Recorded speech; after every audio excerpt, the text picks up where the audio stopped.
Assalamualaikum warahmatullahi wabarakatuh. Salam.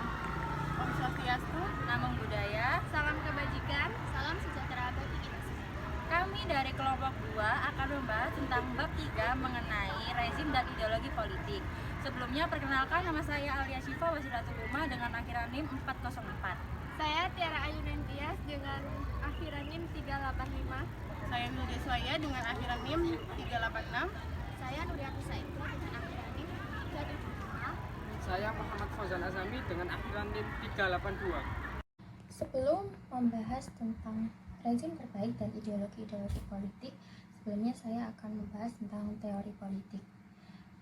Teori adalah suatu hal yang dapat berbeda-beda tergantung pada bidang pengetahuan, metodologi, dan konteks diskusi. Secara umum, teori adalah suatu analisis hubungan antara fakta yang satu dengan fakta yang lain pada sekumpulan fakta-fakta. Secara khusus, teori adalah serangkaian asumsi, konsep, definisi, dan proporsi yang saling berhubungan untuk menjelaskan dan meramalkan fenomena tertentu. Teori dirumuskan, dikembangkan, dan dievaluasi menurut metode ilmiah. Teori juga merupakan suatu hipotesis yang telah terbukti kebenarannya.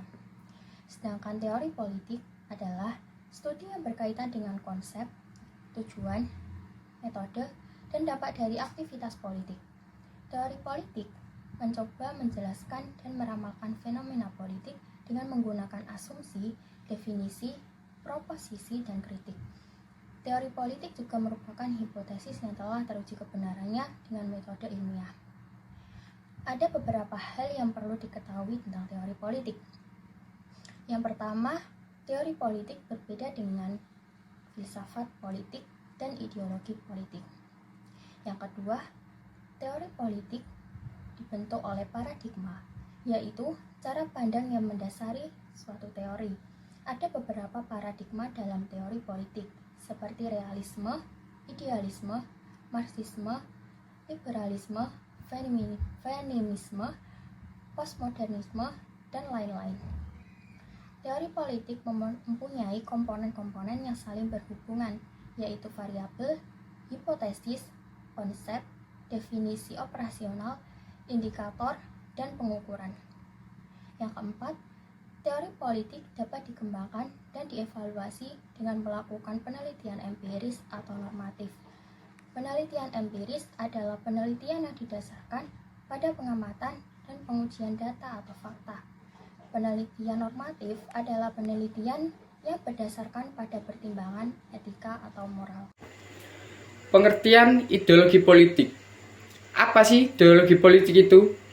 Ideologi politik adalah sebuah himpunan nilai-nilai, norma, ide, dan keyakinan yang menjelaskan mengenai rencana atau tindakan dalam pembuatan kebijakan publik.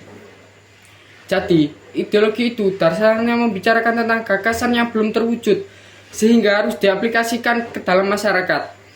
Definisi yang lain, ada yang menyebutkan bahwa ideologi politik merupakan kumpulan gagasan yang secara logis berkaitan dengan nilai-nilai yang memberi keabsahan bagi institusi politik dan perilaku. Jadi dari gagasan tersebut dia harus bisa diaplikasikan yang kemudian dilakukan oleh konstitusi. Dan ketika mereka melakukan itu, dia akan merefleksikan bahwa apa yang dilakukan itu bukan semata-mata tanpa pertimbangan. Kalau kita menjadikan ideologi politik yang benar, maka akan menghasilkan perilaku politik yang benar juga. Negara merupakan integrasi dari kekuasaan politik. Negara adalah organisasi pokok dari kekuasaan politik yang merupakan alat atau agensi dari masyarakat yang mempunyai kekuasaan untuk mengatur hubungan-hubungan manusia dalam masyarakat dan menertibkan gejala-gejala kekuasaan dalam masyarakat. Negara dapat memaksakan kekuasaannya secara sah terhadap semua golongan kekuasaan lainnya dan yang dapat menetapkan tujuan-tujuan dari kehidupan bersama itu. Selanjutnya adalah ideologi-ideologi dunia. Yang pertama adalah ideologi liberalisme. Liberalisme adalah sebuah pandangan filsafat politik dan moral yang didasarkan pada kebebasan, persetujuan dari yang diperintah, dan persamaan di hadapan hukum. Liberalisme mendukung masyarakat terbuka di mana ide-ide dan informasi dapat mengalir bebas. Ini dapat menghasilkan keragaman pandangan dan kemajuan intelektual.